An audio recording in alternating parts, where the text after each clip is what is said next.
네, 오늘 누가복음 17장 20절에서 37절까지 보겠습니다. 오늘 본문은 하나님의 나라, 이제 천국이 주제입니다. 어떤 사람이 하나님의 나라에 들어가고 어떤 사람들이 구원받지 못하고 멸망에 들어가게 되는가, 이제 그 점에 대해서 주제로 말씀을 하고 있습니다. 세 가지 예화를 들고 있습니다. 첫 번째는 노아의 심판. 그때는 8명 구원받고 나머지는 다 멸망받았습니다. 두 번째는 소돔과 고모라의 심판이 나오죠. 롯의 가족 구원받았고요. 나머지는 다 멸망받았습니다. 그러면서 인자에 임하는 때도 그때와 같다, 이렇게 말씀합니다. 그러니까 마지막 종말의 심판 때도 휴거될 사람과 버려둠을 당할 그 두 종류의 사람으로 나누어질 것이다, 이렇게 말씀합니다. 34절 5절 읽어보겠습니다. 내가 너희에게 이르노니 그 밤에 두 남자가 한 자리에 누워 있으며 하나는 데려감을 당하고 하나는 버려둠을 당할 것이요, 두 여자가 함께 매를 갈고 있으며 하나는 데려감을 당하고 하나는 버려둠을 당할 것입니다.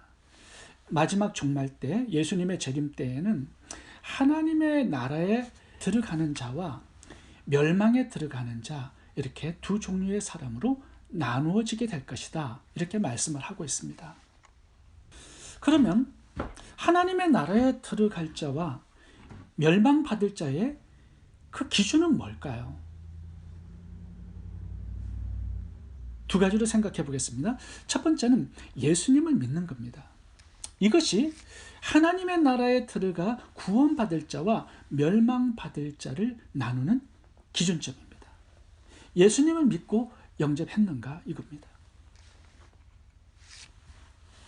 성경은 반복적으로 강조하고 있습니다. 인간이 구원을 스스로 받는 길은 없다. 죄인이 스스로 죄의 문제를 해결할 수 없다는 거죠.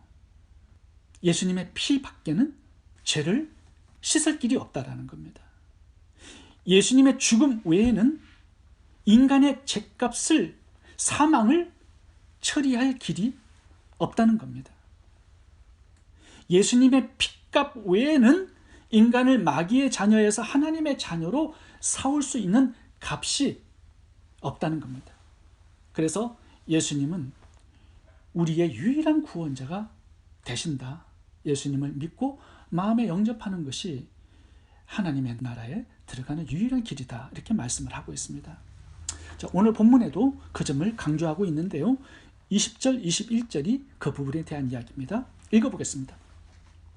바리새인들이 하나님의 나라가 어느 때에 임하니까 묻거늘 예수께서 대답하여 가라사대 하나님의 나라는 볼 수 있게 임하는 것이 아니요 또 여기 있다 저기 있다고도 못하리니 하나님의 나라는 너희 안에 있느니라.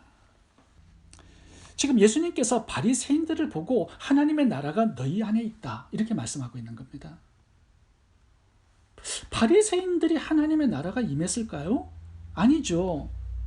바리새인들 돈을 사랑하는 사람들입니다. 독사의 자식들이에요. 마귀의 종들입니다. 예수님도 그들의 속내를 너무나 잘 알고 있습니다.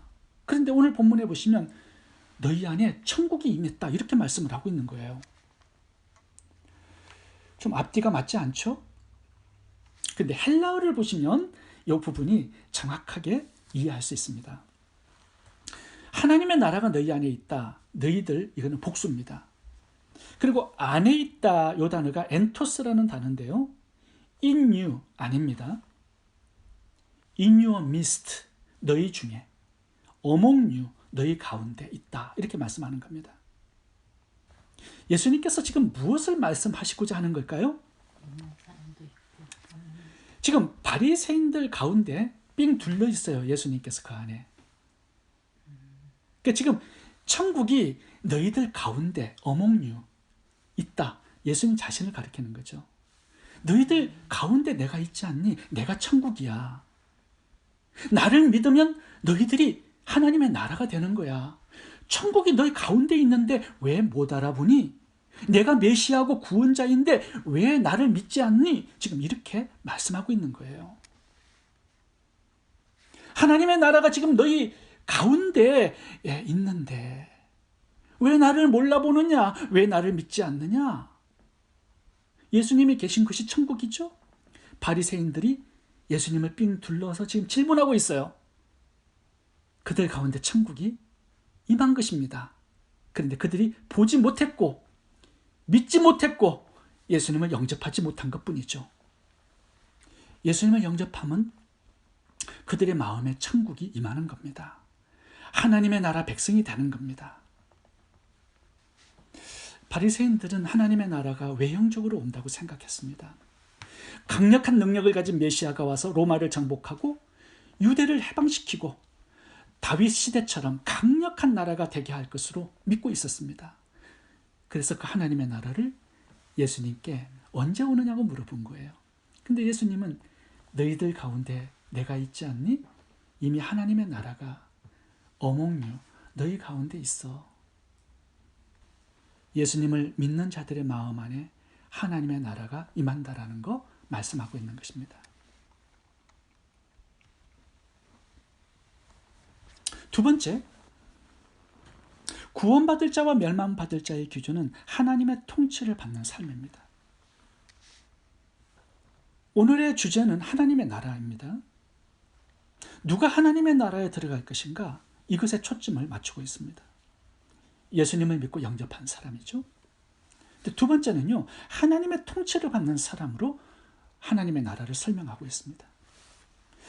이 하나님의 나라를 영어로 보면 The Kingdom of God이에요. 하나님의 왕국. 그리고 헬라어를 보시면 바실레이아라는 단어를 썼습니다. 바실레이아.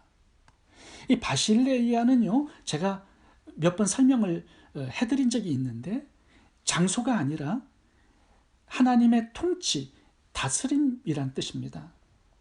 그러니까 하나님의 통치와 다스림을 받는 사람이 하나님의 나라라는 뜻이에요. 천국 백성이라는 뜻입니다. 우리가 이 땅을 살면서 예수님을 영접하고 믿어요. 그리고 하나님의 말씀에 순종해서 하나님의 통치와 다스림을 받고 산다면 그 사람이 바로 하나님의 나라 백성이라는 거예요. 이미 천국이 그 사람 속에 임했다라고 말씀하고 있는 것입니다. 왜요? 하나님의 통치가 그 사람 가운데 있기 때문에. 우리가 예수님을 믿는 거 어떻게 확인할 수 있겠습니까? 보이지 않아요. 진짜 믿는지 안 믿는지 확인이 불가능합니다. 그런데 삶을 보면은 알 수 있어요. 하나님의 통치, 다스림을 받는 삶, 하나님의 말씀의 지배를 받고 하나님의 말씀에 의해서 움직이는 삶, 순종하는 삶. 그 삶을 보고 이 사람이 믿는 사람인가 아닌가를 확인하고 증명할 수 있는 것입니다. 마태복음 7장 21절을 보세요. 나더러 주여 주여 하는 자마다 천국에 다 들어갈 것이 아니요 다만 하늘에 계신 내 아버지의 뜻대로 행하는 자라야 들어가리라. 천국을 어떻게 설명합니까? 주여 주여 입술의 고백으로? 아니죠. 하나님의 말씀의 지배를 받고 하나님의 통치와 다스림을 받고 살아가는 그 사람이 천국 백성이라는 거예요. 무릇 하나님의 영으로 인도함을 받는 그들은 곧 하나님의 아들이라. 성령의 지배를 받고 살아야 된다라는 거죠. 성령이 오시면 그가 너희를 모든 진리 가운데로 인도하시리니 하나님의 말씀을 존중하고 그 말씀을 순종하는 하나님의 통치를 받는 그런 삶을 살아가는 사람들이 하나님 나라의 백성이라는 것입니다. 그런데 이제 오늘 본문의 결론을 보시면 멸망으로 떨어지는 사람들의 특징이 나옵니다.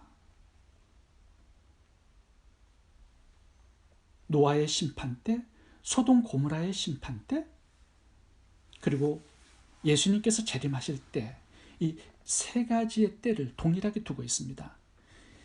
이 심판의 시대에 살아가는 사람들의 특징은 뭘까요?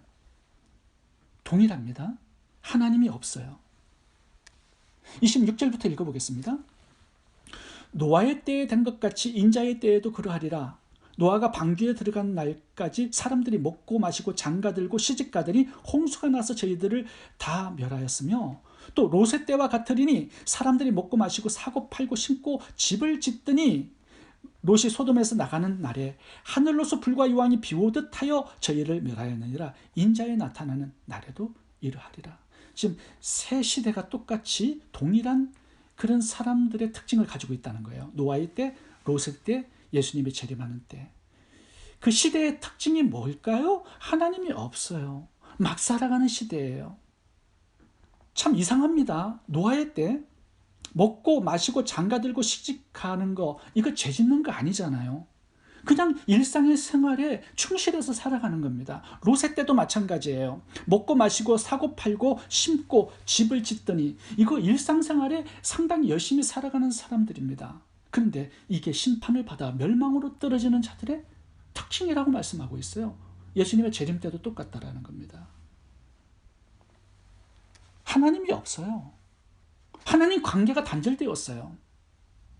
영적으로 죽은 삶을 살아가요. 예배와 말씀, 기도가 나옵니까?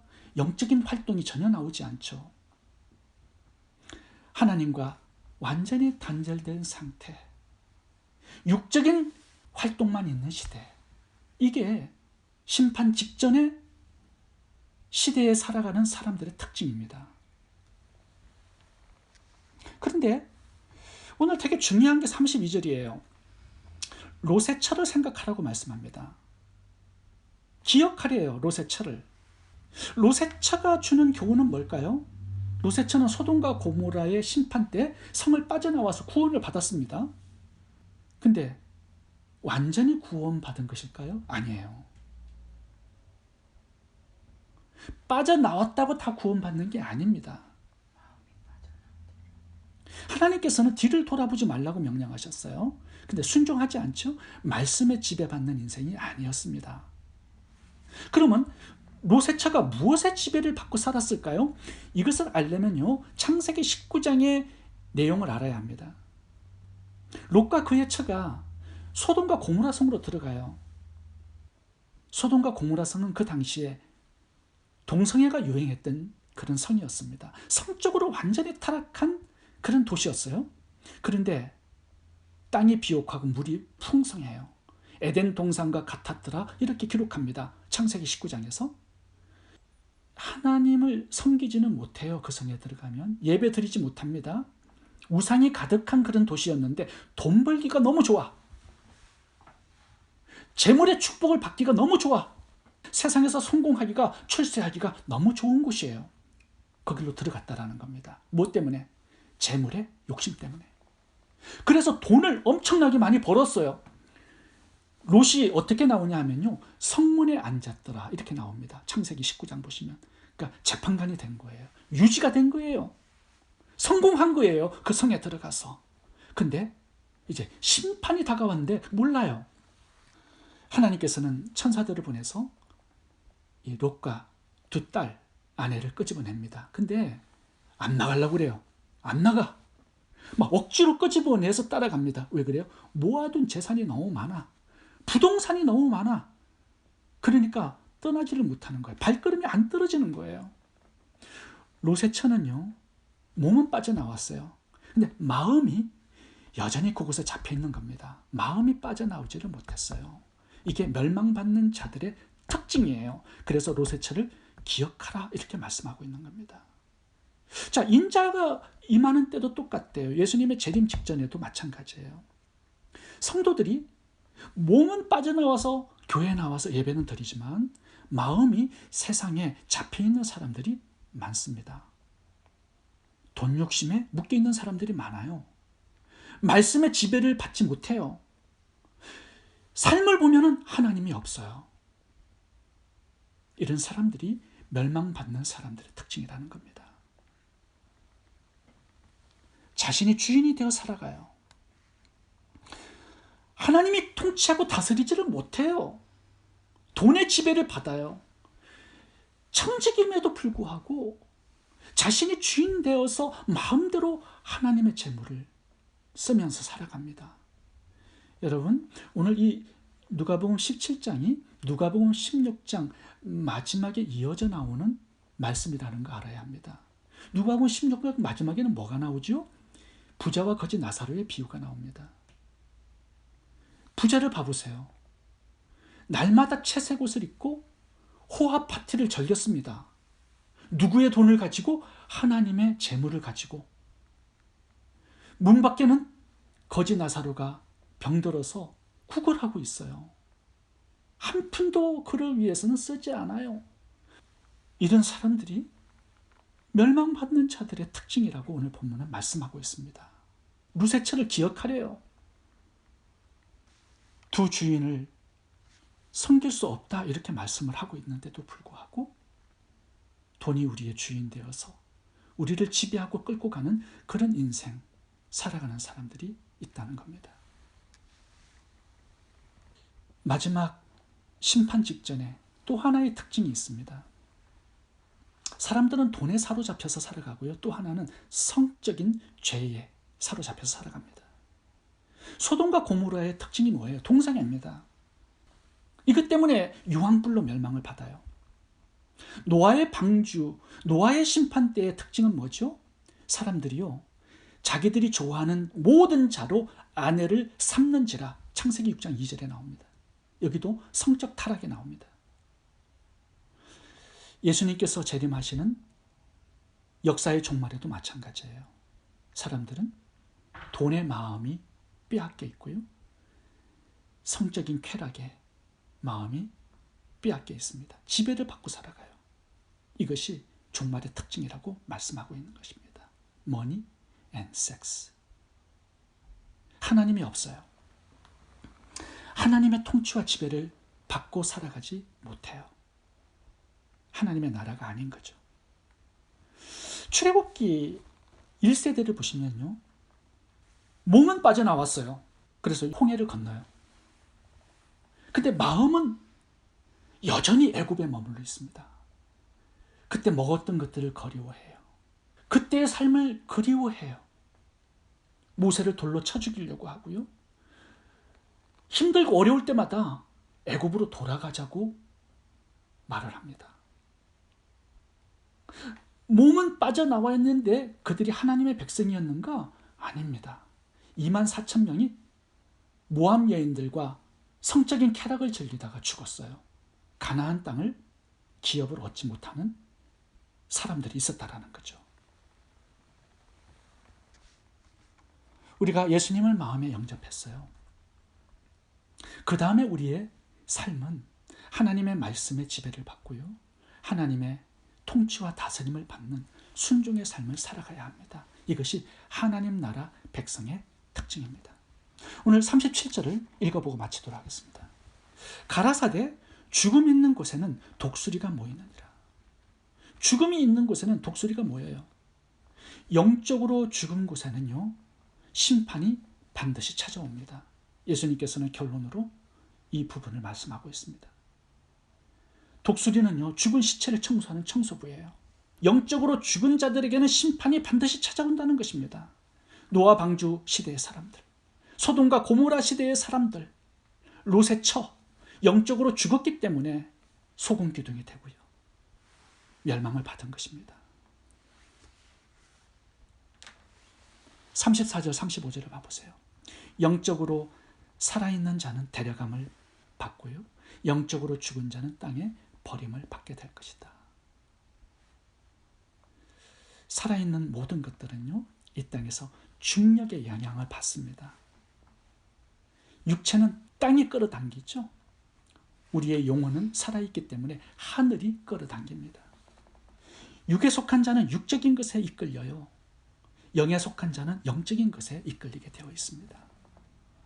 하늘의 사람은 세상의 마음을 빼앗기지 않습니다. 자신만을 위해서 살지 않습니다. 하나님께 마음이 이끌리고요, 하나님의 영광에 인생이 끌립니다. 말씀에 끌리고요, 이웃의 영혼 구원에 인생이 끌립니다. 예수님을 믿고 영접하고 하나님의 말씀의 통치를 받고 순종의 삶을 살아갈 수 있기를 바랍니다. 믿음과 순종, 이 두 가지가 영적으로 살아있는 하나님 나라 백성의 특징입니다. 기도하겠습니다.